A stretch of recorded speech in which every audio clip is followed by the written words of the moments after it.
অন্তর্বর্তী সরকার দায়িত্ব নিয়েও বিতর্কিত সাইবার নিরাপত্তা আইন বাতিল করে নতুন সাইবার সুরক্ষা অধ্যাদেশ ২০২৪ পাশ করার প্রক্রিয়া শুরু করেছে।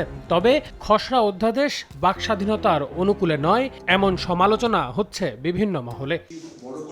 শনিবার সকালে ঢাকা রিপোর্টার্স ইউনিটিতে আয়োজিত আলোচনা সভায় উঠে আসে এরই মধ্যে উপদেষ্টা পরিষদে অনুমোদন পাওয়া খসড়া অধ্যাদেশের নানা দিক।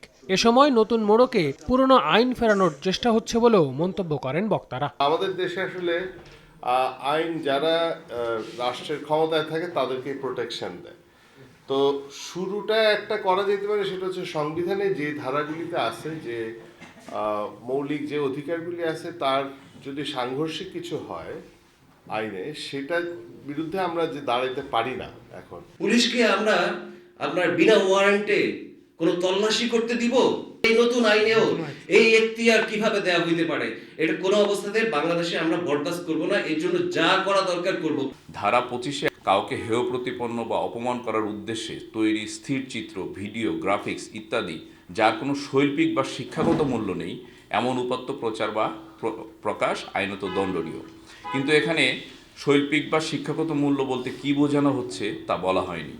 অপমান বা হেয় করার ব্যাপারটিও সংজ্ঞায়িত করা হয়নি। আলোচনায় উঠে আসে ক্ষমতার অপব্যবহারের মাধ্যমে ডিজিটাল নিরাপত্তা আইন কাজে লাগিয়ে করা হয়রানির গল্প।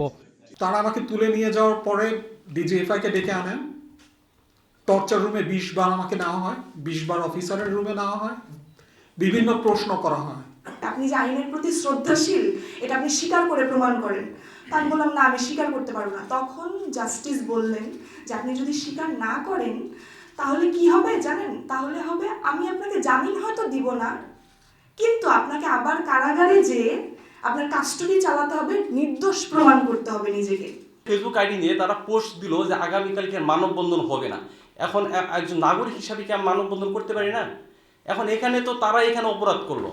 এই অপরাধটার জন্য কি তাদেরকে কোনোভাবে কোনো সাংবাদিক বা কোনো জাস্টিস, কোনো লয়ার কিন্তু তাদেরকে কখনো জিজ্ঞেস করেনি। আলোচনায় অংশ নিয়ে মানবাধিকার কর্মীরাও অন্তর্বর্তী সরকারের সমালোচনা করে বলেন, এমন আইনের মাধ্যমে রাষ্ট্রই জনগণের মানবাধিকার নষ্ট করছে।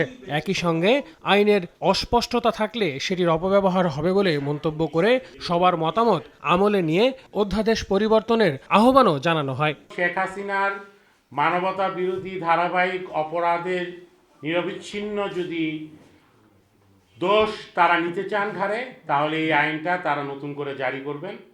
আর যদি তারা মনে করেন যে আসলে এই মানবতা বিরোধী অপরাধের ধারাবাহিকতা তারা নিতে চান না, তাহলে নাগরিকদের সাথে এসে আলাপ আলোচনা করতে আসবেন।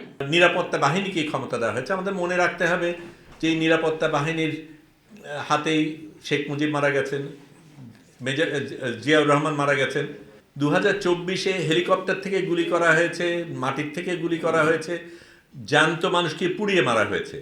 যারা এই কাজগুলি করেছে তাদেরকে আমরা ক্ষমতায়ন করার জন্য একটা আইন বানাচ্ছি, যাতে তারা তাদের নিজেদের চিন্তার ভিত্তিতে, নিজেদের স্বার্থের ভিত্তিতে কাজ করতে পারে। এটার বুদ্ধিটা কোথায় আমি খুঁজে পাই না। যেটা আইন, কালো আইন, কালো আইন সাপেক্ষে যদি আপনি মত প্রকাশের স্বাধীনতা নিশ্চিত করেন সংবিধানে, ওই সংবিধান তো অর্থহীন। সংলাপ না হয়ে তো একটা আইনের খসড়া আপনি তৈরি করে ফেলতে পারেন না বা চূড়ান্ত করতে পারেন না।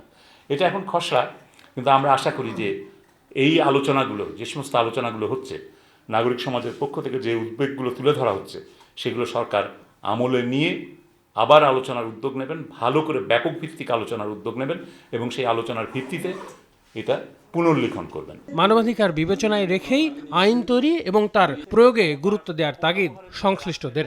ক্ষমা প্রার্থনার। আল আমিন তুষার, সময় সংবাদ, ঢাকা। সে নামাজ পড়তে এসেছে হয়তো।